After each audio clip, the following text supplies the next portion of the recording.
Allah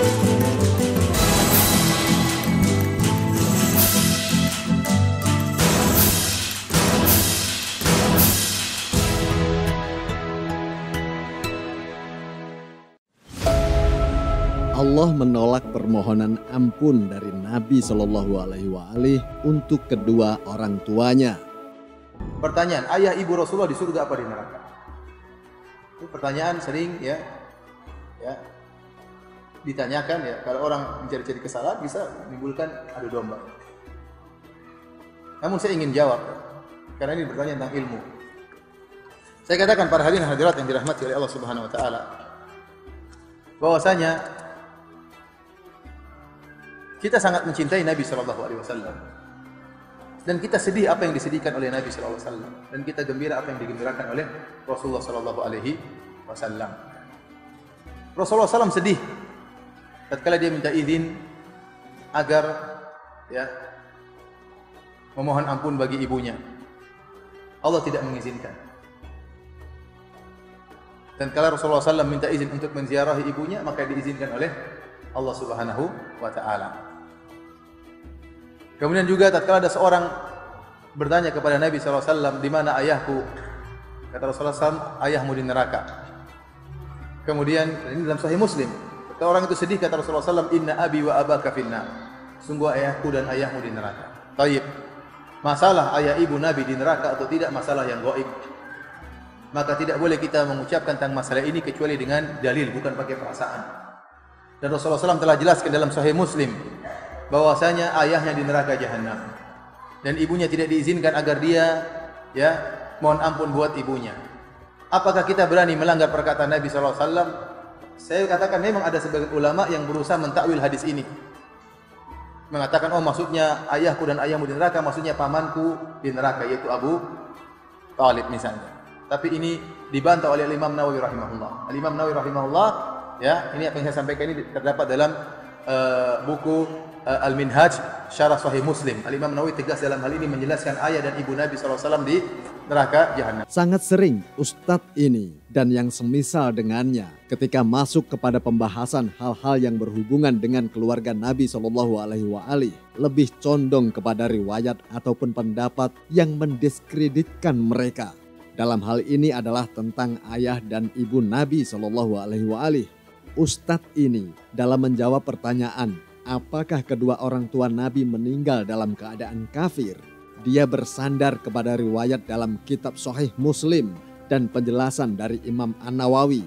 Ustadz cerdas mengabaikan riwayat yang lain dari Nabi dan sahabat dan juga salaf yang justru maknanya bertentangan dengan apa yang diyakini Ustadz tersebut. Mari kita simak apa yang terdapat dalam kitab berikut ini. Kitab Al-Musnad oleh Ahmad bin Hambal yang ditahqiq oleh Ahmad Muhammad Syakir, salah satu ulama Ahlus Sunnah, jilid 2, terbitan Darul Hadis Al-Qahirah, cetakan pertama tahun 1995 Masehi, halaman 396 dan 397, hadis nomor 1788. Abbas berkata, telah sampai kepada Rasulullah SAW sebagian dari apa yang dikatakan oleh orang-orang. Abbas berkata, lalu Nabi SAW menaiki mimbar beliau seraya berkata, siapakah aku ini? Mereka menjawab, engkau Rasulullah SAW atau utusan Allah. Kemudian beliau bersabda, aku adalah Muhammad bin Abdullah bin Abdul Muthalib. Sesungguhnya Allah menciptakan makhluk dan menjadikanku sebaik-baik makhluknya. Dan Allah menjadikan para makhluknya menjadi dua kelompok. Dan Allah menciptakan aku di kelompok yang terbaik. Dan Allah menjadikanku suku-suku. Dan Allah menjadikan aku di suku yang terbaik. Dan Allah menjadikan bagi mereka rumah-rumah atau keluarga. Dan Allah menjadikan aku di keluarga yang terbaik. Kami tegaskan, Allah menjadikan aku di keluarga yang terbaik. Maka aku dari keluarga yang terbaik dan jiwa yang terbaik. Muhakik Muhammad Syakir berkata, sanad atau jalur periwayatan hadis ini sahih. Dapat kita lihat dalam riwayat yang sahih di atas bahwa Rasulullah SAW yang bangga menyebutkan nama ayah dan kakek beliau. Bagaimana mungkin orang tua Nabi SAW dikatakan kafir.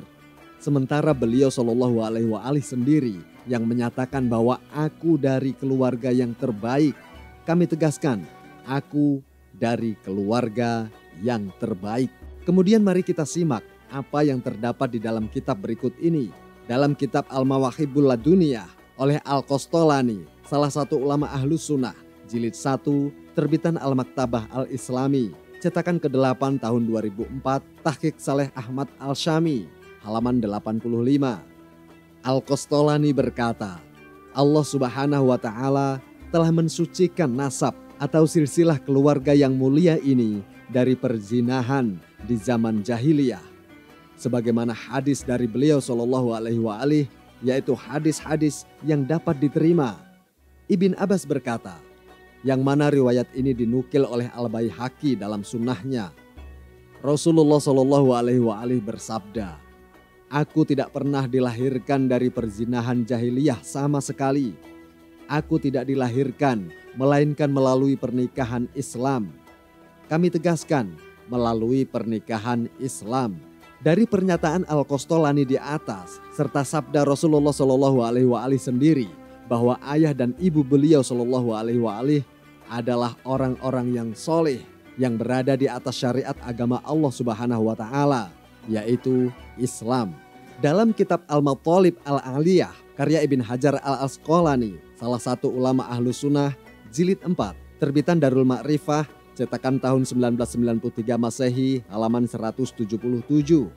Ibn Abbas berkata, sesungguhnya Quraisy yang dimaksud adalah Rasulullah SAW, karena nanti kita akan bacakan kalimat berikutnya, adalah cahaya di sisi Allah Subhanahu wa Ta'ala 2000 tahun sebelum dia menciptakan Adam alaihi salam. Maka cahaya tersebut senantiasa bertasbih kepadanya dan para malaikat ikut bertasbih karena tasbihnya. Ketika Allah menciptakan Adam, dia menjadikan cahaya tersebut berada di sulbinya dan menjadikannya di sulbi Nuh ketika di Bahtera dan ikut dilempar ke api ketika di sulbi Ibrahim. Allah senantiasa memindahkanku, yaitu Rasulullah SAW, dari sulbi orang-orang yang mulia ke dalam rahim-rahim yang suci. Kami tegaskan dari sulbi orang-orang yang mulia ke dalam rahim-rahim yang suci, sampai Allah mengeluarkanku dari kedua orang tuaku dan keduanya tidaklah bertemu di atas perzinahan sama sekali. Sebagai informasi bagi pemirsa atau pembaca kitab Al-Mathalib Al-Aliyah, yang ditampilkan dalam video ini adalah hasil scan dari kitab aslinya atau hard copy yang dicetak di Beirut, Lebanon tahun 1993 Masehi atau 1414 Hijriah. Dikarenakan seperti biasa kitab PDF atau soft copy-nya yang merupakan cetakan Saudi Arabia tahun 2000 Masehi atau 1420 Hijriah telah diubah oleh tangan-tangan kotor yang seringkali mengubah isi kitab-kitab bila dicetak di Saudi Arabia, yang kebetulan adalah pusat dari Wahabi atau kelompok si Ustadz ini.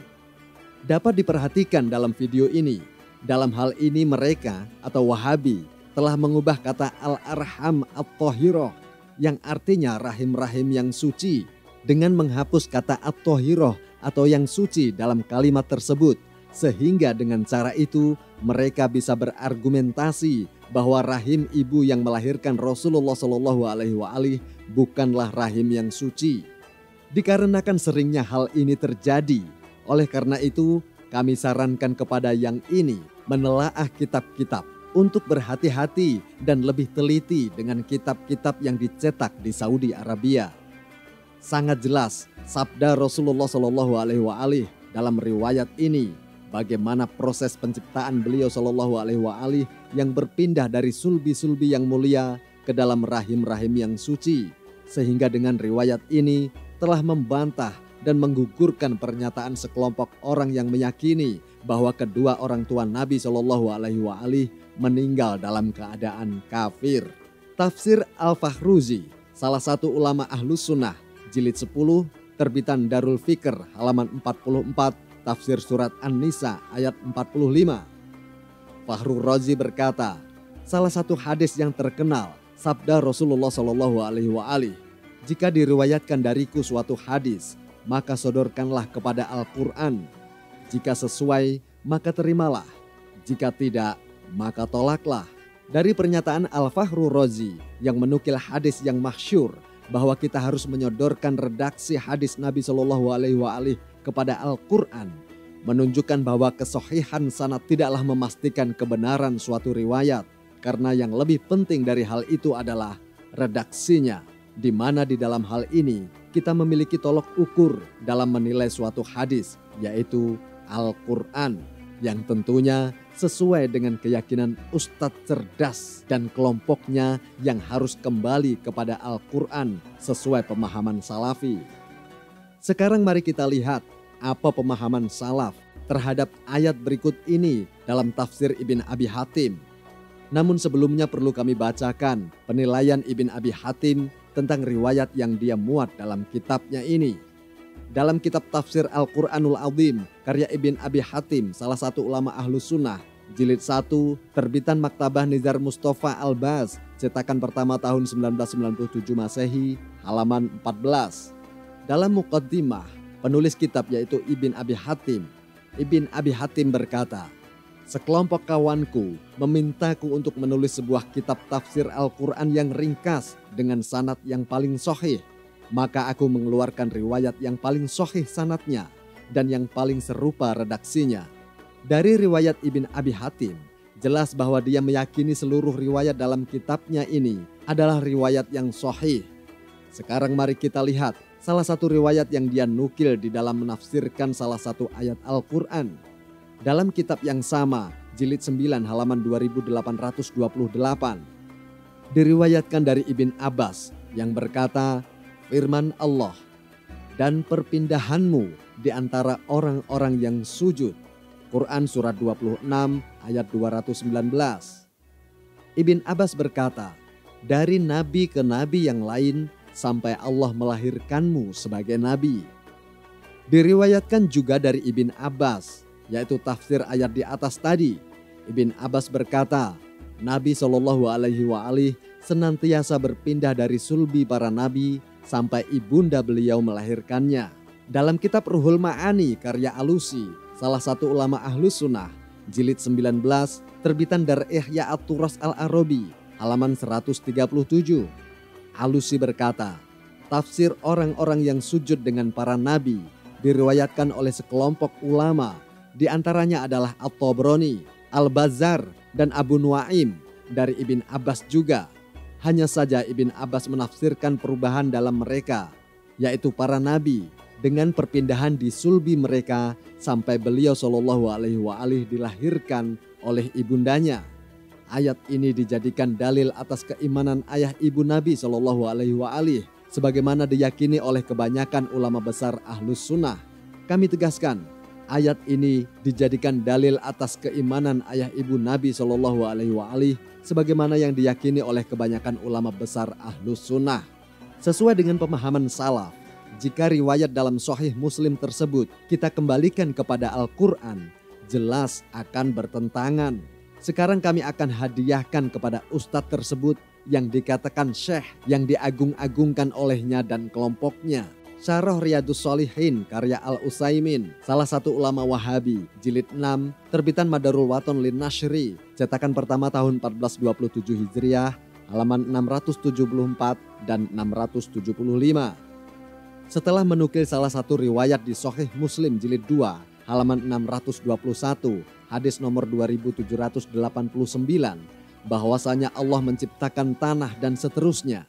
Al-Utsaimin berkata, hadis ini diriwayatkan oleh Imam Muslim dan para ulama mengingkari hadis tersebut. Kami tegaskan, salah satu riwayat di Sahih Muslim diingkari oleh para ulama karena hadis tersebut tidak sahih dan tidak benar berasal dari Nabi Shallallahu Alaihi Wasallam, disebabkan bertentangan dengan Al-Quranul Karim. Dan apapun yang bertentangan dengan Al-Quranul Karim, maka hal tersebut batil. Di sini Utsaimin pun sebagai guru besar ustadz tersebut telah menyanggah salah satu riwayat di dalam kitab Sahih Muslim karena bertentangan dengan Al-Quran. Namun anehnya, Utsaimin tidak mengkritik hadis riwayat yang mengkafirkan ayah dan ibu Nabi Shallallahu Alaihi Wasallam dalam Sahih Muslim, meskipun hadis itu bertentangan dengan Al-Quran. Mengapa ustadz tersebut dan kelompoknya meninggalkan riwayat-riwayat yang telah kami bacakan tentang keimanan kedua orang tua Nabi SAW dan justru condong kepada riwayat yang mendiskreditkan keluarga Nabi SAW? Jawabannya adalah Asnal Matolib fi Najat Abi Thalib, karya Ahmad bin Zaini Dahlan, salah satu ulama Ahlus Sunnah, terbitan Dar Imam Al-Nawawi, cetakan kedua tahun 2007, halaman 17. Ahmad Zaini Dahlan berkata, perhatikanlah oleh kalian bagaimana mereka menempatkan ayat-ayat Al-Quran dan menukil hadis-hadis tentang penghinaan kepada ibunda Nabi SAW, serta ayah dan paman beliau SAW, yaitu Abu Thalib. Hal ini menunjukkan bahwa tangan-tangan kotor dari para pembenci keluarga Nabi SAW, yang mana mereka dekat dengan pemimpin pada masa dinasti Bani Umayyah dan Bani Abbasiyah. Kami tegaskan, dinasti Bani Umayyah dan Bani Abbasiyah. Mereka memasukkan dan membuat riwayat-riwayat tersebut, lalu menyebarkannya sehingga manusia meyakininya. Pada halaman 19, Ahmad Zaini Dahlan berkata, perhatikanlah bagaimana cara Bani Umayyah yang nasibi atau pembenci keluarga Nabi SAW memutar-balikan perkara terhadap paman Nabi dan kedua orang tua beliau SAW di api neraka. Kami sarankan kepada ustadz tersebut agar banyak membaca kitab rujukan sebelum berbicara di hadapan umum. Jangan tergantung dengan satu kitab saja. Apa yang akan mereka katakan jika bertemu Rasulullah SAW di hari kiamat nanti? Sementara mereka membawa keyakinan bahwa kedua orang tua beliau SAW bukan orang yang beriman. Karena itu, kami sarankan kepada para pemirsa agar meyakini bahwa kedua orang tua Nabi kita SAW adalah orang-orang yang beriman kepada Allah dan mulia di sisinya. Semua pernyataan orang tadi kami serahkan kepada para pemirsa di dalam menilainya.